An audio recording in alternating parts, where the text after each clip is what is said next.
संस्कृती आणि सभ्यता फक्त प्रचारापुरतीच हवी का? संस्कृती, सभ्यता या शब्दांचा सर्वात जास्त उच्चार ज्या पक्षाकडून होतो तोच पक्ष स्वतःला संस्कृतीचा रक्षक म्हणून मानतो. पण मतदानाच्या अगदी तोंडावर पुण्याच्या राजकारणात समोर आलेला एक व्हिडिओ हा प्रश्न पुन्हा विचारायला भाग पाडतोय. हीच का ती संस्कृती? पुण्यातील शिंदे शिवसेना गटाचे नेते रवींद्र धंगेकर यांनी सोशल मीडियावर पोस्ट केलेला हा व्हिडिओ सध्या चांगलाच व्हायरल होत आहे.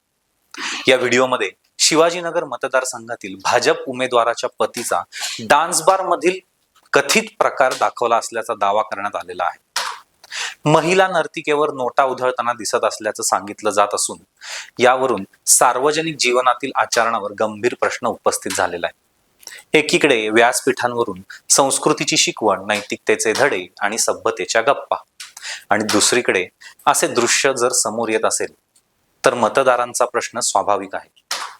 हे वर्तन सुसंस्कृत म्हणायचं का नाही? हे वर्तन सुसंस्कृत म्हणायचं का? हा व्हिडिओ मतदानाआधीच समोर येणं योगायोग आहे का राजकीय खेळी, यावर वाद सुरू आहेत. मात्र संबंधित उमेदवार आणि भाजपकडून अद्याप यावर कुठलाही अधिकृत भूमिका समोर आलेली नाही. त्यामुळे हा दावा खरा आहे की राजकीय बदनामीचा प्रयत्न, हेही स्पष्ट होणं बाकी आहे.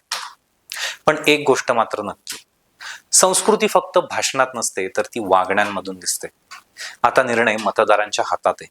दाव्यांवर नाही तर कृतीवर मतदान करा, कारण प्रत्येक मत ठरवणार आहे पुण्याचं भविष्य. या अशाच अपडेटसाठी बघत राहा थेट अपडेट. पेजला सबस्क्राईब करा, फॉलो करा, लाईक करा, शेअर करा.